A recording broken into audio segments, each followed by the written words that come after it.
High alert Chiniot Jhang ਤੇ ਤ੍ਰਿਮੂ ਤੋਂ ਪਹਿਲਾਂ ਦਾ ਇਲਾਕਾ ਜਿੰਨਾ ਵੀ ਉਹ ਖਾਲੀ ਕਰ ਦਿਓ।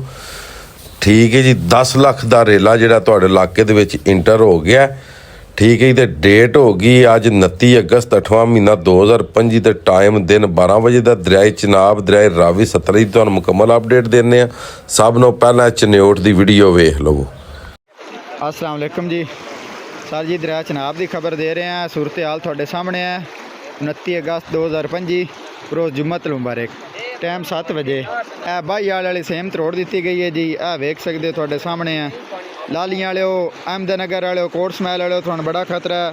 बराए मेहरबानी अपनी हिफाजत खुद करो तो होशियार रहो। ए पानी वेख सकते हो की मकदार है।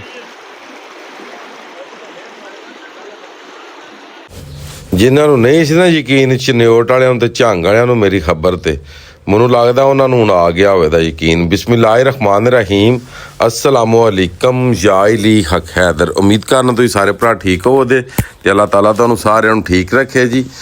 ਤੇ ਲੋ ਜੀ ਰਿਪੋਰਟ ਕਰਨੇ ਆ ਸ਼ੁਰੂ। ਦਰਿਆਈ ਚਨਾਬ ਹੈਡ ਮਰਾਲਾ ਤੋਂ 1,16,440 ਪਾਣੀ ਦਾ ਨਿਕਾਸ ਹੈ। ਨੋਟੀਫਿਕੇਸ਼ਨ ਮੁਕੰਮਲ ਤੌਰ ਦੇ ਵਿੱਚ ਲਾ ਦਿਆਂਗੇ। ਉਸ ਤੋਂ ਬਾਅਦ ਗੱਲ ਕਰ ਲੈਂਦੇ ਹਾਂ ਜੀ ਖਾਨਕੀ 1,99,100 ਤੇ 1,88,100 ਦਾ ਨਿਕਾਸ। ਕਾਦਰਾਬਾਦ ਜਿਹੜਾ 2,17,375 2,17,375 ਦਾ ਨਿਕਾਸ। ਅੱਗੇ ਗੱਲ ਕਰ ਲੈਂਦੇ ਹਾਂ ਜੀ ਹੈਡ ਤ੍ਰਿਮੂ ਪਾਣੀ ਜਿਹੜਾ ਕਿ ਉਹ ਵੱਧ ਰਿਹਾ ਵੇ 1,29,372 ਤੇ 1,26,972 ਦਾ ਅਖਰਾਜ। ਅੱਗੇ ਗੱਲ ਕਰ ਲੈਂਦੇ ਜੀ ਦਰਿਆਏ ਰਾਵੀ ਦੀ ਜਸਟਰ ਦੇ ਮੁਕਾਮ ਤੇ ਪਾਣੀ ਲੋ ਹੋ ਗਿਆ ਜੀ 85,980 ਤੇ 85,980 ਦਾ ਅਖਰਾਜ। ਉਸ ਤੋਂ ਬਾਅਦ ਇਸ਼ਦਾਰਾ ਤੇ ਵੀ ਪਾਣੀ ਲੋ ਹੋ ਗਿਆ ਜੀ 2,11,330 ਤੇ 2,11,330 ਦਾ ਨਿਕਾਸ। ਬੱਲੋ ਕੀ ਪਾਣੀ ਅੱਪ ਹੋ ਰਿਹਾ ਵੇ 1,43,790 ਤੇ 1,31,890 ਦਾ ਨਿਕਾਸ। ਗੰਡਾ ਸਿੰਘ ਦੇ ਮੁਕਾਮ ਤੋਂ ਪਾਣੀ ਕੋਈ ਨਹੀਂ ਘੱਟ ਹੋਇਆ। ਦਰਿਆਏ ਸਤਲੁਜ ਵਾਲਿਆਂ ਤੇ ਰਿਪੋਰਟ ਹੈ 2,61,053 ਤੇ 2,61,053 ਦਾ ਅਖਰਾਜ। ਸੁਲੇਮਾਨਕੀ ਦੇ ਮੁਕਾਮ ਤੇ ਪਾਣੀ ਪਹੁੰਚ ਰਿਹਾ 1,13,124। ਹੁਣ ਗੱਲ ਇਹ ਵੇ ਕਿ ਉਹ ਭਰਾ ਉਹ ਇਲਾਕੇ ਬਹੁਤ ਕਿਸਮਤ ਵਾਲੇ ਨੇ ਕਿ ਜਿਹੜੇ ਇਹ ਰਿਪੋਰਟ ਸੁਣ ਰਹੇ ਨੇ।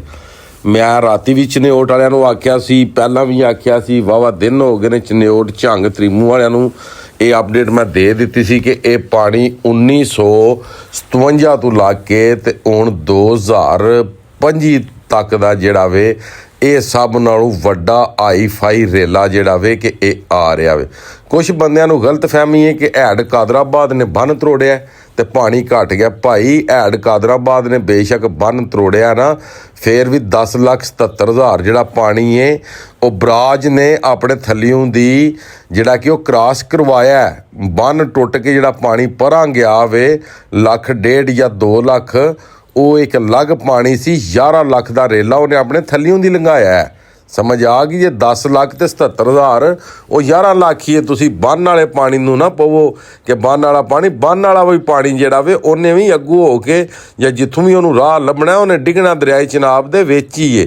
ਇਸ ਗੱਲੇ ਕਰਕੇ ਤੇ ਇਸ ਗੱਲ ਨੂੰ ਨਾਰਮਲ ਨਾ ਲਿਆ ਕਰੋ। ਕੋਈ ਵੀ ਜਿਹੜੀ ਮੈਂ ਖਬਰ ਦੇਣਾ, ਮੈਂ ਖਬਰ ਪੜ੍ਹੀ ਲਿਖੀ ਤੇ ਪੂਰੇ ਪਾਕਿਸਤਾਨ ਦੀਆਂ ਰਿਪੋਰਟਾਂ ਇਕੱਠੀਆਂ ਕਰਕੇ ਹਰ ਇਲਾਕੇ ਦੀ ਖਬਰ ਇਕੱਠੀ ਕਰਕੇ ਤੇ ਫਿਰ ਦੱਸਣਾ। ਇਸ ਟਾਈਮ ਜਿਹੜਾ ਪਾਣੀ ਹੈ ਉਹ ਚਨਿਓਟ ਦੇ ਵਿੱਚ ਝੰਗ ਦੇ ਵਿੱਚ ਜਿਹੜਾ ਉਹ ਇੰਟਰ ਹੋ ਰਿਹਾ। ਚਨਿਓਟ ਦੇ ਵਿੱਚ ਉਹ ਤਬਾਹੀ ਕਰ ਰਿਹਾ ਵੀ ਹੁਣ ਅੱਗੋਂ ਉਹਨੇ ਵੜ ਜਾਣਾ ਵੀ ਝੰਗ ਦੇ ਵਿੱਚ। ਤੇ ਇਸ ਗੱਲੇ ਕਰਕੇ ਜਿਹੜੇ ਝੰਗ ਵਾਲੇ ਹੋ ਹੈਡ ਤ੍ਰਿਮੂ ਵਾਲੇ ਹੋ ਤੁਸੀਂ ਆਪਣੀ ਹਿਫਾਜ਼ਤ ਕਰੋ। ਉਸ ਤੋਂ ਬਾਅਦ ਜਿਹੜੇ 5 ਨਦ ਵਾਲੇ ਨੇ 5 ਨਦ ਤੋਂ ਜਿਹੜੇ ਥੱਲੇ ਨੇ ਸਮਝ ਆਈ ਉਹ ਵੀ ਸਾਰੇ ਆਪਣੀ ਤਿਆਰੀ ਕਰਕੇ ਤੇ ਉੱਠ ਜਾਣ, ਕਿਉਂਕਿ ਹੈਡ 5 ਨਦ ਤੇ ਜਿਹੜੇ ਵੇਲੇ ਇਹ ਚਾਰੇ ਦਰਿਆ ਰਲਣੇ ਨੇ ਜੇਹਲਮ ਸਤਲੁਜ ਤੇ ਰਾਵੀ ਵਿੱਚ ਵੀ ਤੁਹਾਨੂੰ ਪਤਾ ਹੈ ਕਿ 2,14,000 ਪਾਸ ਕਰਵਾਇਆ ਇਸ ਦਰਿਆ ਨੇ।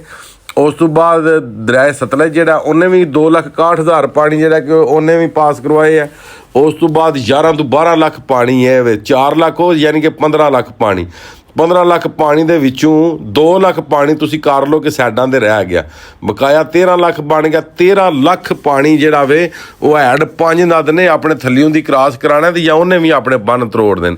ਇਸ ਗੱਲੇ ਕਰਕੇ ਜਿਹੜੇ 5 ਨਦ ਦੇ ਥੱਲੇ ਤੁਸੀਂ ਵੀ ਆਪਣੀ ਹਿਫਾਜ਼ਤ ਕਰੋ ਤੇ ਜਿਹੜੇ ਬੰਦੇ ਬੱਚੇ ਹੈਡ ਤਰੀਮੂ ਦੇ ਥੱਲੇ ਨੇ ਉਹ ਵੀ ਆਪਣੀ ਹਿਫਾਜ਼ਤ ਕਰਨ ਤੇ ਜਿਹੜੇ ਬੱਲੋਕੀ ਦੇ ਥੱਲੇ ਨੇ ਉਹ ਵੀ ਠੀਕ ਹੈ। ਜਿੱਥੇ ਜਿੱਥੇ ਤੇ ਮੈਂ ਪਾਣੀ ਦੱਸੇ ਨੇ ਵੇ ਪਹੁੰਚ ਗਏ ਨੇ ਉਦੋਂ ਥੱਲੇ ਆ ਡਾਲੇ ਤੇ ਜਿੰਨੇ ਵੀ ਜੀ ਰਹਿੰਦੇ ਨੇ ਜਿਹੜੇ ਇਲਾਕੇ ਨੂੰ ਆਪਣੀ ਹਿਫਾਜ਼ਤ ਕਰੋ। ਇਹ ਵੀਡੀਓ ਫੇਕ ਟਿਕਟਾਕ ਤੇ ਜਾਂ ਕੇ YouTube ਤੇ Facebook ਤੇ ਫੇਕ ਨਹੀਂ ਚੱਲ ਰਹੀ, ਇਹ ਓਰੀਜਨਲ ਵੀਡੀਓ ਨੇ ਠੀਕ ਹੈ। ਤੇ ਇਸ ਗੱਲੇ ਕਰਕੇ ਸਾਰੇ ਭਰਾ ਆਪਣੀ ਆਪਣੇ ਮਾਲ ਮਵੇਸ਼ੀ ਦੀ ਆਪਣੇ ਬੱਚਿਆਂ ਦੀ ਹਿਫਾਜ਼ਤ ਕਰੋ। ਖਾਸ ਤੌਰ ਤੇ ਇਸ ਟਾਈਮ ਜਿਹੜਾ ਰੈੱਡ ਜ਼ੋਨ ਦੇ ਵਿੱਚ ਰਿਵਰ ਚਨਾਬ ਦੇ ਵਿੱਚ ਉਹ ਵੇ ਜਨਾਬ ਮੇਰੀ ਇਸ ਟਾਈਮ ਝੰਗ ਦਾ ਇਲਾਕਾ ਤੇ ਤ੍ਰਿਮੂ ਦਾ ਇਲਾਕਾ ਤੇ ਸੁਲਤਾਨ ਬਹੁ ਇਸ ਤੋਂ ਥੱਲੇ ਥੱਲੇ ਜਿੰਨੇ ਵੀ ਨੇ ਸਾਰੇ ਜਨਾਬ ਆਪਣੀ ਹਿਫਾਜ਼ਤ ਕਰੋ। ਮੇਰਾ ਵੀਡੀਓ ਵੇਖ ਕੇ ਤੇ ਇੱਕ ਪਾਸਿਓਂ ਗੱਲ ਸੁਣ ਕੇ ਤੇ ਦੂਜੇ ਪਾਸਿਓਂ ਕੰਨ 'ਚੋਂ ਨਾ ਲੰਘਾਇਆ ਕਰੋ। ਇਹ ਕੋਈ ਪਾਕਿਸਤਾਨੀ ਕੌਮ ਨਹੀਂ, ਇਹ ਦਰਿਆਈ ਚਨਾਬ ਦਾ ਪਾਣੀ ਹੈ ਤੇ ਰਾਵੀ ਦਾ ਪਾਣੀ ਹੈ ਠੀਕ ਹੈ। ਕਿ ਜਿਹੜੀ ਸਿਰ ਸੱਟ ਜੇ ਇਹਨੇ ਸਿਰ ਕੋ ਨਹੀਂ ਸੱਟਣਾ। ਇਹ ਦਰਿਆਈ ਚਨਾਬ ਪਾਣੀ ਲੈ ਕੇ ਆ ਰਿਹਾ ਇੰਡੀਆ ਤੋਂ ਤੇ ਰਾਵੀ ਵੀ ਲੈ ਕੇ ਆ ਰਿਹਾ ਇੰਡੀਆ ਤੋਂ ਤੇ ਸਤਲੁਜ ਵੀ ਲੈ ਕੇ ਆ ਰਿਹਾ ਇੰਡੀਆ ਤੋਂ, ਕਿਉਂਕਿ ਉਹਨੇ ਸੋਚਿਆ ਕਿ ਪਾਕਿਸਤਾਨੀ ਜਿਹੜੀ ਆਵਾਮ ਹੈ ਤੇ ਆਪਣਾ ਹੱਕ ਨਹੀਂ ਲੈ ਸਕਦੀ ਤੇ ਮੈਂ ਤੇ ਆਪਣਾ ਹੱਕ ਲੈਣਾ। ਰਿਵਰ ਚਨਾਬ ਦੀ ਵੀ ਜਿਹੜੀ ਜ਼ਮੀਨ ਖੋਈ ਗਈ ਸੀ ਉਹਨੇ ਵੀ ਲੈ ਲਈ ਹੈ, ਜਿਹੜੀ ਰਾਵੀ ਦੀ ਜ਼ਮੀਨ ਖੋਈ ਗਈ ਸੀ ਉਹਨੇ ਵੀ ਲੈ ਲਈ ਹੈ ਤੇ ਜਿਹੜੀ ਸਤਲੁਜ ਦੀ ਖੋਈ ਗਈ ਸੀ ਉਹਨੇ ਵੀ ਲੈ ਲਈ ਹੈ। ਮੈਂ ਬਾਰ-ਬਾਰ ਹਰ ਵੀਡੀਓ ਦੇ ਵਿੱਚ ਇਹ ਗੱਲ ਆਉਂਦਾ ਵਾਂ ਕਿ ਹਰ ਬਲੇਮ ਜਿਹੜਾ ਵੇ ਉਹ ਚੁੱਕ ਧਰ ਕੇ ਨਾ ਤੁਸੀਂ ਤੇ ਗੌਰਮੈਂਟ ਦੇ ਉੱਤੇ ਛੱਡ ਦਿਓ। ਜੇ ਅਗਰ ਡੈਮ ਬਣਨੇ ਸਨ ਤੇ ਪਾਣੀ ਫੇਰ ਵੀ ਤੇ ਇਹਨਾਂ ਇਲਾਕਿਆਂ 'ਚੋਂ ਲੰਘ ਕੇ ਜਾਣਾ ਸੀ ਨਾ, ਪਾਣੀ ਕੋ ਉੱਡ ਕੇ ਤੇ ਨਹੀਂ ਸੀ ਜਾਣਾ। ਤੇ ਮਗਰ ਅੱਲਾਹ ਤਾਲਾ ਸਾਡੀ ਗੌਰਮੈਂਟ ਨੂੰ ਵੀ ਨੇਕ ਹਦਾਇਤ ਦੇ ਤੇ ਨਾਲੇ ਸਾਨੂੰ ਵੀ ਨੇਕ ਹਦਾਇਤ ਦੇ।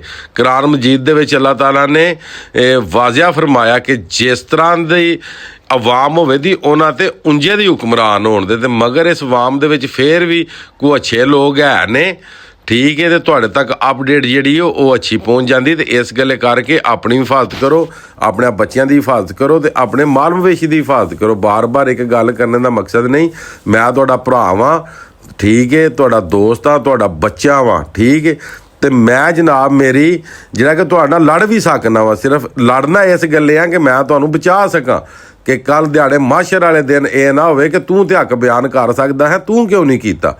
ਤੇ ਇਸ ਗੱਲੇ ਕਰਕੇ ਗੌਰਮੈਂਟ ਦੇ ਸਿਰ ਤੇ ਨਾ ਰਹੋ, ਆਪਣਾ ਮਾਲ ਮਵੇਸ਼ੀ ਖੋਲੋ ਤੇ ਉੱਚੀਆਂ ਜਗ੍ਹਾ ਤੇ ਟੁਰ ਜਾਓ। ਜਦੋਂ ਪਾਣੀ ਘਟ ਜਾਏਗਾ ਤੇ ਫਿਰ ਆ ਜਾਓ। ਬਕਾਇਆ ਅੱਜ ਦੀ ਵੀਡੀਓ ਤੇ ਅੱਜ ਦਾ ਵਲਾਗ ਕਰਨੇ ਖਤਮ। ਮੈਨੂੰ ਦਿਓ ਇਜਾਜ਼ਤ, ਨੈਕਸਟ ਵੀਡੀਓ ਤੱਕ ਜ਼ਿਆਦਾ ਆਪਣਾ ਖਿਆਲ ਰੱਖਿਓ, ਆਪਣੀਆਂ ਖਾਸ ਦੁਆਵਾਂ ਦੇ ਵਿੱਚ ਮੈਨੂੰ ਯਾਦ ਰੱਖਿਓ ਤੇ ਇਨਸ਼ਾਅੱਲਾ ਮਿਲਨੇ ਆ ਕਿਸੇ ਨੈਕਸਟ ਵੀਡੀਓ ਦੇ ਨਾਲ। ਅੱਲਾ ਹਾਫਿਜ਼, ਫੀ ਅਮਾਨ ਅੱਲਾ।